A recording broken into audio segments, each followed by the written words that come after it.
Hello students, good morning to you all. कैसे हैं आप सब लोग? I hope that you all are very well. Students, I hope that you all have completed your yesterday's homework. ठीक है, कल हम लोगों ने स्टूडेंट पढ़ा था फीचर्स और इम्पोर्टेंस प्लानिंग की। ठीक है, आज हम स्टार्ट करेंगे लिमिटेशंस। प्लानिंग की कुछ एक लिमिटेशंस हैं जो कि मैनेजमेंट को झेलनी पड़ती है और मैनेजर्स को ध्यान रखना पड़ता है कि किन किन वजह से प्लानिंग में इश्यूज आ सकते हैं। तो ये लिमिटेशंस है जिसके बारे में आज पढ़ाई करेंगे हम। दूसरा, आज हम सीखेंगे प्लानिंग की प्रोसेस को कि मैनेजर्स जो है वो प्लानिंग कैसे करते हैं। ठीक है, क्या स्टेप्स हैं, क्या प्रोसेस है। तो आज हम सीखेंगे फ्रेंड्स इन सब चीज़ों को। ठीक है स्टूडेंट्स, तो आज अपनी फेयर नोटबुक में हेडिंग डाल लीजिए, आज की डेट, और स्टार्ट कर रहे हैं। ओके स्टूडेंट, तो डेट डाल लीजिए आज की 18 अप्रैल 2020। ठीक है, और जो टॉपिक हम कवर कर रहे हैं, आज हम कवर कर रहे हैं प्लानिंग चैप्टर के अंदर लिमिटेशंस ऑफ प्लानिंग। ठीक है, लिमिटेशंस ऑफ प्लानिंग, लिमिटेशंस को डीमेरिट्स भी कह सकते हो। ठीक है ना, डिसएडवांटेज भी कह सकते हो। ठीक है ना, ये सब कह सकते हो। तो आज हम कवर करेंगे लिमिटेशंस ऑफ प्लानिंग। तो एक एक करके हम लिमिटेशंस ऑफ प्लानिंग कर रहे हैं। तो पहला लिमिटेशन जो है प्लानिंग का वो है बेटा, planning leads to rigidity. Rigidity का मतलब होता है बेटा फिक्स्डिटी। ठीक है ना, फिक्स्डिटी। फिक्स्डिटी का क्या मतलब है? इसका मतलब है रिजिडिटी मतलब स्थिरता, मतलब फिक्स रहना, फिक्स करना। लीड्स मतलब बढ़ावा देना। ठीक है, प्लानिंग किसको बढ़ावा देता है? रिजिडिटी को। फॉर एग्जाम्पल, आप एग्जाम्पल से इस बात को समझोगे बेटा कि कल मैंने आपको एक एग्जाम्पल दिया था, आपने घूमने जाना है, आप स्टार्टिंग में प्लान करके चल रहे हो। ठीक है ना, अब सोच के देखो, आपने आपने घर से ही एक होटल बुक कर लिया है। ठीक है, आपने जैसे मान लो आप मनाली शिमला कहीं घूमने गए और आपने घर से ही एक होटल बुक कर लिया। अब आप क्या करोगे? नेक्स्ट डे जब आप वहां पहुंचोगे मनाली, तो वहां पर डायरेक्टली उस होटल में जाओगे। ठीक है ना, जो आपने बुक करा है। उससे पहले रास्ते में मान लो आपको कोई फैमिली मेंबर या कोई फ्रेंड मिल गया। ठीक है, तो वो आपसे कहेगा कि जी ये जो आपने होटल बुक करा है या ये करा है, अरे ये तो अच्छा नहीं है। ठीक है, या इसकी लोकेशन अच्छी नहीं है, आप ये वाला होटल देखिए, दूसरा ये अच्छा है जिसमें हम ठहरे हुए हैं, ये इससे भी बढ़िया है और सस्ता है या पता नहीं जो भी है, मतलब अच्छा है। तो उस केस में क्या होगा? अब आपने स्टार्टिंग में ही प्लानिंग कर रखी है। ठीक है, आप पहले ही प्लान कर चुके हो, तो आप चाहकर भी स्टूडेंट, आप चाहकर भी अपना प्लान चेंज नहीं कर सकते हो। ठीक है ना, आप चाहकर भी उसे चेंज नहीं कर सकते हो अपने रूम को, क्योंकि आप ऑलरेडी प्लान कर चुके हो, पेमेंट कर चुके हो, इसलिए अब आपको अपने प्लान के अकॉर्डिंग ही चलना है, आप चेंज नहीं कर सकते हो। ठीक है ना कहीं जो प्लानिंग है वो मैनेजमेंट के अंदर रिजिडिटी लाती है। कहने का मतलब ये है कि एक बार जो मैनेजमेंट प्लान कर देती है, फिर उसको वही फॉलो करना पड़ता है। ठीक है ना, ऐसा नहीं है कि चेंज कर देगी। फिर हो सकता है जो आज आप प्लान कर रहे हो सिचुएशन कल को हो। ठीक है ना, आपने मान लो कल सोचा है कि कल आपने खेलना है। ठीक है, आपने प्लान कर लिया। ठीक है ना, आपने खेलना है, फिर हो सकता है कि कोई जरूरी काम निकल आए और आप खेलने चले गए हो। ठीक है ना, तो बहुत सारी चीजें होती हैं। प्लानिंग जो है अच्छी ही चीज है, लेकिन कहीं ना कहीं कभी ना कभी रिजिडिटी आ जाती है। मतलब जो आपने प्लान कर लिया, आपको उसे ही फॉलो करना पड़ता है, जो कि अच्छी चीज नहीं है। ठीक है, अच्छी चीज नहीं है, क्योंकि मैनेजमेंट या फाइल जो है या टेलर जो है, जो भी उस उन्होंने प्रिंसिपल दिए थे, उन्होंने हमें यही सिखाया था कि सिचुएशन के अकॉर्डिंग काम करना है। ठीक है ना स्टूडेंट्स, तो ये सेकंड जो डिसएडवांटेज है वो इसी से मिलता जुलता है, जो कहता है not work in dynamic environment. Dynamic environment का मतलब फ्लेक्सिबल एनवायरनमेंट। अब जैसे कि मैंने आपको बताया कि एनवायरनमेंट बिजनेस का कैसा होता है, डायनामिक होता है, फ्लेक्सिबल होता है, बदलता रहता है। ठीक है ना, कभी कुछ हो जाता है तो कभी कुछ। पर प्लानिंग प्लानिंग उस डायनामिक एनवायरनमेंट में काम नहीं कर सकता है। प्लानिंग उस डायनामिक एनवायरनमेंट काम कर ही नहीं सकता है। आज आप प्लान करके बैठे हो कि कल को ये होने वाला है। ठीक है ना, पर पर क्या होता है, वो चीज होती है या नहीं होती है कुछ कह नहीं सकते हैं। जैसे कि मैंने बताया था, बहुत सारे शॉपकीपर्स ऐसे हैं, मैं खुद ऐसा हूं, जो कि हम ऑर्डर लगा के बैठे थे, फैक्ट्रियों से, कंपनियों से ऑर्डर लगा के बैठे थे, ठीक है ना। लेकिन अब हमने सोचा था कि भाई इस नवरात्रों के सीजन में बहुत सेल करनी है, बहुत सारा पैसा कमाना है, ठीक है ना, बहुत सेल करनी है। लेकिन हुआ क्या, लॉकडाउन हो गया, तो कुछ कह नहीं सकते हैं या, इसलिए ये पॉइंट डाला हुआ है कि planning not work in dynamic environment, या फिर कह सकते हो फ्लेक्सिबल एनवायरनमेंट, कि जो प्लानिंग है वो फ्लेक्सिबल एनवायरनमेंट में काम नहीं करता है, ठीक है ना। क्योंकि प्लानिंग का मतलब यही है कि आज आपने कुछ सोच लिया और कल वही चीज को आपने प्रैक्टिकली फॉलो करना है, ठीक है ना। पर ऐसा नहीं है। हो सकता है कि आज आपने सोच लिया कि कल मैंने 8 घंटे पढ़ने हैं, पढ़ाई करनी है, लेकिन हो सकता है कल को कुछ ऐसा आपको काम आ जाए जो पढ़ाई से भी बहुत ज्यादा जरूरी है, तो वहां पर आपको पढ़ाई छोड़नी पड़ेगी, ठीक है ना। तो स्टूडेंट्स, प्लानिंग जो है वो मे का यूज करा है कि may not work in dynamic environment, कि कई बार जो प्लानिंग है वो डायनामिक एनवायरनमेंट में काम नहीं करती, ठीक है स्टूडेंट। ये थी सेकंड लायबिलिटी, ना सॉरी डिसएडवांटेज। थर्ड है student, reduce creativity, reduce creativity, ठीक है। अब क्या होता है स्टूडेंट, मैं आपको बताता हूं, मैं इन चीजों को अपने एक्सपीरियंस से आपके साथ शेयर कर रहा हूं। मानो कि एक बार जो मैंने कल एग्जांपल दिया था, ये बहुत अच्छा होता है हमारे लिए, ठीक है, कि चीजों को प्लान करके चले। जैसे मैंने कल आपको बताया, मैंने घूमने जाना है, तो पहले ही मैं घर से ही अपनी ट्रेन की टिकट बुक करूंगा, होटल का रूम बुक करूंगा, वापसी की भी ट्रेन की टिकट बुक करूंगा और चला जाऊंगा। अब इसका फायदा क्या है, इसका फायदा ये है कि मेरी जो पूरी ट्रिप है वो सेफ एंड सिक्योर रहेगी, मुझे किसी बात की कोई चिंता नहीं है, कोई डर नहीं है, ठीक है ना। लेकिन एक तरफ दूसरा पर्सन है जो प्लानिंग नहीं करता है और बस निकल पड़ता है, ठीक है ना।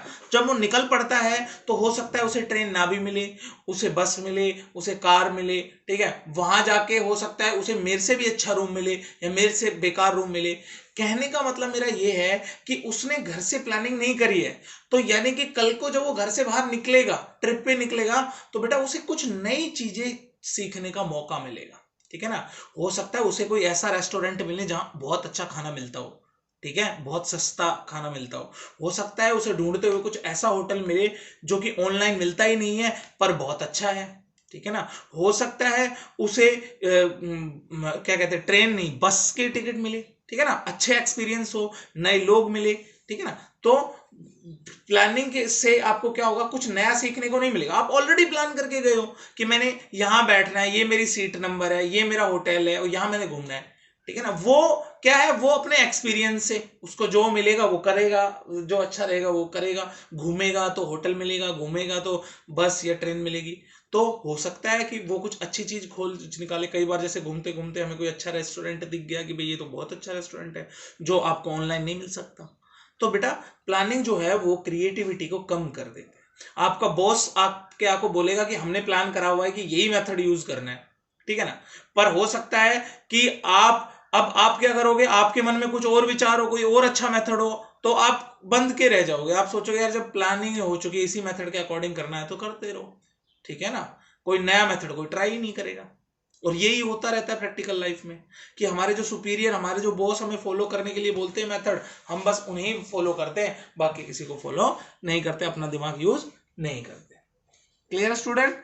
फोर्थ है बेटा ह्यूज कॉस्ट। ह्यूज कॉस्ट की प्लानिंग करने के लिए मैनेजमेंट को क्या कहते हैं, एक पूरी टीम टीम बनानी होती है, प्लानिंग एक्सपर्ट बैठाने होते हैं, उन्हें क्या कहते हैं, उनको पैसा देना पड़ता है, सैलरी बहुत, मतलब ज़्यादा सैलरी में एम्प्लॉइज को हायर करना पड़ता है, एक टीम बनानी पड़ती है पूरी, ठीक है, वो प्लानिंग करती है। तो उसमें बहुत पैसा लगता है, ह्यूज कॉस्ट, बहुत खर्चा है, ह्यूज मतलब ज़्यादा, काफ़ी, ठीक है।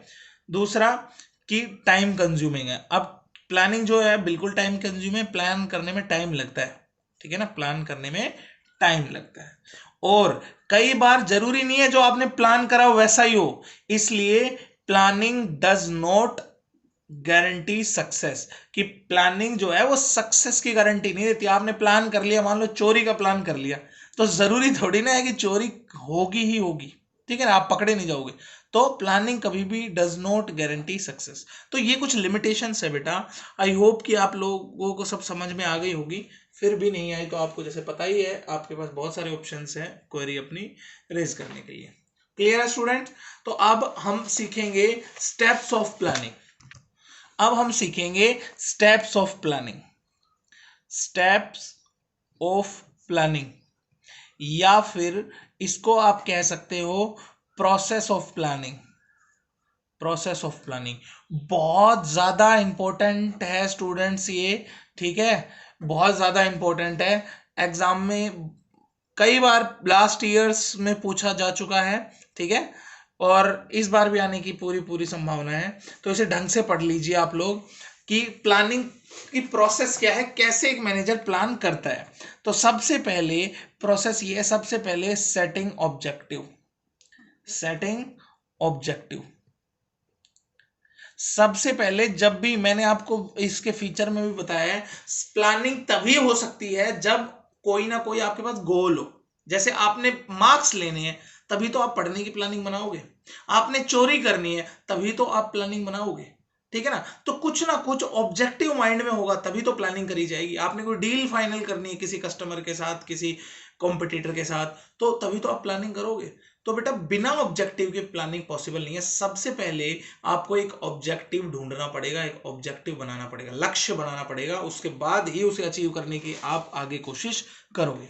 तो सबसे पहले प्रोसेस ये है कि मैनेजर सबसे पहले डिसाइड कर लेता है ऑब्जेक्टिव, एक लक्ष्य, गोल, ठीक है, ऑब्जेक्टिव गोल भी कह सकते हो इसको, या टारगेट भी कह सकते हो, कुछ भी कह सकते हो, ठीक है। दूसरा, फिर उसके लिए आपको डेवलपिंग प्रेमिसेस, डेवलपिंग प्रेमिसेस, इस बात को आप एक एग्जांपल से समझो बेटा। मान लो आपने ऑब्जेक्टिव बना दिया कि मैंने घूमने जाना है जम्मू कश्मीर, ठीक है, कश्मीर घूमने जाना है, आपने ऑब्जेक्टिव बना दिया, ठीक है, स्टेप 1। स्टेप 2, अब वहां पर जाने के लिए आपको क्या क्या करना पड़ेगा। आपको कपड़े लेने पड़ेंगे अपने साथ, शूज लेने पड़ेंगे, ठीक है, फोन लेना पड़ेगा, कैमरा लेना पड़ेगा। डेवलपिंग प्रेमिसेस का मतलब है, प्रेमिसेस मतलब होता है संपत्ति, आपकी संपत्ति, उनको डेवलप करना। कहने का मतलब यह है कि अपनी चीजों को तैयार करना उस टारगेट को पाने के लिए। जैसे कि आपने टारगेट कर लिया भाई, सामने क्या कहते हैं भाई, जैसे हमारे फौजी लोग हैं, जो फौजी भाइयां हैं, जो भाई जो फौज में रहकर हमारे बॉर्डर पर रक्षा कर रहे हैं, वो क्या करते हैं, अब उन्होंने देख लिया कि हमने सामने वाले पर्सन पर हमला करना है, ठीक है ना, टारगेट कर लिया उन लोगों ने। अब क्या करेंगे, वो डेवलप करेंगे प्रेमिसेस, जैसे कि अपना पूरा बुलेट प्रूफ जैकेट पहनेंगे, अपने वेपन्स को साफ करेंगे, उनमें गोलियां भरेंगे, ठीक है, पूरे इक्विप्ड हो जाएंगे, उसके बाद ही आगे चलेंगे, ठीक है ना। वही है कि मैनेजमेंट जो है वो देखती है, पहले गोल सेट करेगी, फिर ये देखेगी भाई उस गोल को अचीव करने के लिए हमारे पास क्या क्या चीजें हैं, ठीक है ना, उनको डेवलप करेगी, ठीक है। जो जो चीज चाहिए उनको बटोरेगी। जैसे आपने टारगेट कर लिया कि 1 घंटे बाद मैंने पढ़ना है, तो पढ़ना है, आपने टारगेट कर लिया, तो अब उसके लिए पढ़ने के लिए क्या क्या चीज चाहिए, उन सब की तैयारी करोगे। आप अपने पास बुक लेके रख लोगे, नोटबुक लेके रख लोगे, एक टेबल लैंप लेके रख लोगे, पेन रख लोगे, पानी रख लोगे, कुछ साथ में खाने की आदत है तो थोड़ा सा खाना रख लोगे, स्नैक्स वगैरह, ठीक है ना। तो वो डेवलपिंग प्रेमिसेस है बेटा, ठीक है। जैसे मान लो मैंने कहीं दूर जाना हो बाइक से, तो मैं अपनी बाइक को पहले तैयार करवाऊंगा, सर्विसिंग करवाऊंगा, उसको सफाई करवाऊंगा, देखूंगा ऑयल पूरा है कि नहीं, ठीक है ना, ग्रेस पूरी है, मोबिल ऑयल ठीक है कि नहीं, टायर्स में हवा है कि नहीं, तो उसे डेवलपिंग प्रेमिसेस कहते हैं, ठीक है। थर्ड बेटा, थर्ड है identifying, identifying alternative course of action, alternative course of action. क्या मतलब है स्टूडेंट इसका, अब आपको टारगेट पता है, आपने अपना पूरी तैयारी कर ली है, अब आपने देखना है कि ये काम के, इस काम को करने के क्या क्या तरीके हैं, हो सकते हैं। जैसे मैंने जाना है, मैंने घूमने जाना है, तो मैं ट्रेन से जा सकता हूं, या बस से जा सकता हूं, या प्लेन से जा सकता हूं, या अपनी कार से जा सकता हूं, ठीक है। ये alternative course of action, alternative यानी कि क्या क्या रास्ते हो सकते हैं उस काम को करने के लिए, इस ऑब्जेक्टिव को अचीव करने के लिए मेरे पास क्या क्या रास्ते हो सकते हैं, क्या क्या मेथड हो सकते हैं, उन सबको मैं, सभी मेथड को लिख लूंगा, अब बटोरूंगा कि मेरे पास टोटल 5, जैसे मैंने मेरे इस केस में एग्जांपल में, मैं कार से जा सकता हूं 1, ट्रेन से जा सकता हूं 2, प्लेन से जा सकता हूं 3, और अपनी क्या कहते हैं बस से जा सकता हूं 4, ठीक है ना। तो 4 मेरे पास कोर्स ऑफ एक्शन है, ऑल्टरनेटिव कोर्स ऑफ एक्शन, वो या जितने भी और मैं ढूंढ सकता हूं ढूंढ लूंगा, ठीक है। उन सबको इकट्ठा करने के बाद नेक्स्ट स्टेप में उन सबको मैं डिटेल स्टडी करूंगा, इवेल्युएटिंग का मतलब होता है इवेल्युएटिंग अल्टरनेटिव एक्शन। जो मैंने ऊपर वाले स्टेप में ये जो इकट्ठे करे हैं, ठीक है, अल्टरनेटिव इकट्ठे करें, इन्हें इवेल्युएट करूंगा, मैं स्टडी करूंगा, ठीक है, स्टडी करूंगा, सर्च करूंगा, हाँ भाई बस जो है वो कितना टाइम लेती है, ट्रेन कितना, प्लेन कितना, कार से जाऊंगा तो कितना, कितना किस में खर्चा आएगा, प्लेन में कितना खर्चा आएगा, ट्रेन में कितना आएगा, कार में कितना आएगा, ठीक, किस में मैं ज़्यादा इंजॉय कर पाऊंगा, ठीक है, किस में ज़्यादा सेफ हूं मैं, तो सारी चीज़ों को मैं तौल भाव करके सबको इवेल्युएट करके देखूंगा स्टेप में। और ये सब करने के बाद इनमें से मैं किसी एक प्लान को, एक अल्टरनेटिव एक्शन को, सेलेक्टिंग एन अल्टरनेटिव, किसी एक बेस्ट अल्टरनेटिव को मैं सेलेक्ट कर लूंगा, ठीक है। पहले मैंने सारे अल्टरनेटिव इकट्ठे करे, फिर उनको डिटेल स्टडी करी, और फिर उनमें से एक सेलेक्ट कर लिया, सेलेक्टिंग एन अल्टरनेटिव, ठीक है। सेलेक्ट कर लिया, हाँ भाई मैं कार से जाऊंगा अपनी, ठीक है। अब मैंने क्या करना है, उसको इंप्लीमेंट करना है। क्या करना है? इंप्लीमेंट मतलब लागू करना है, इंप्लीमेंट द प्लान। ये बहुत इंपॉर्टेंट है। अभी तक तो ये सिर्फ मेरे दिमाग में ही चल रही हैं ये सारी चीजें, इसको मैं, इस इंप्लीमेंट का मतलब होता है लागू। अब मैंने उस प्लान को असल में लागू कर दिया, ठीक है ना। अब उस प्लान को मैंने असल में लागू कर दिया। प्रोसेस अभी खत्म नहीं हुई है। इसके बाद ये follow up. Follow up, follow up का मतलब होता है follow up action. Follow up का मतलब होता है कि जो आपने प्लान लागू करा है उसका फीडबैक लेना। इसको आप फीडबैक भी लिख सकते हो, इसको आप फीडबैक भी लिख सकते हो कि जो आपने प्लान लागू करा है उसका फीडबैक भी लेना। मतलब जो आपने, भाई कोई भी, जैसे मान लो मेरे को जाना था, तो मैंने मान लो कार का ऑप्शन बेस्ट समझा और मैंने उसे लागू कर दिया, तो क्या वो मेरा डिसीजन सही रहा या नहीं, उससे मुझे फायदा हुआ या नहीं, उस वही है फॉलो अप एक्शन। मतलब जैसे मैं आपको बोल दूं प्लान करके कि भाई आपको 8 घंटे पढ़ाई करनी है, ठीक है, आप करने लग जाओ, फिर आपसे मैं पूछूं, आप मेरे को बताओ कि जी हाँ पढ़े थे या नहीं पढ़े थे, पढ़े थे तो कितना पढ़े थे, इफेक्टिव था कि। फीडबैक मतलब जवाब। जो भी चीज आपने लागू करी है, इंप्लीमेंट करी है, उसका क्या कुछ अर्थ निकला या नहीं, कोई फायदा हुआ या नहीं, ठीक एक्सपीरियंस था या नहीं, मतलब जो भी चीजें हैं वो फॉलो अप एक्शन है, ठीक है ना स्टूडेंट। तो एक बार फिर से जल्दी से करते हैं इसको। पहला है एक ऑब्जेक्टिव को सेट करना, दूसरा है अपनी तैयारी करना, डेवलपिंग प्रेमिसेस, तीसरा है सारे अल्टरनेटिव कोर्स को आइडेंटिफाई यानी इकट्ठा करना, ढूंढना, फिर उनको डिटेल स्टडी करना, ठीक है। फिर उसके बाद उसमें से एक बेस्ट अल्टरनेटिव को चुन लेना और उसे इंप्लीमेंट यानी लागू कर देना, और फिर उसका फीडबैक ले लेना, फॉलो एक्शन, ठीक है ना स्टूडेंट। तो ये थी प्लानिंग की प्रोसेस, जो कि मैं आपको बता रहा हूं बहुत इंपॉर्टेंट है, ठीक है। और आज के लिए स्टूडेंट इतना ही। मिलते हैं कल एक नए टॉपिक के साथ नए लेक्चर में।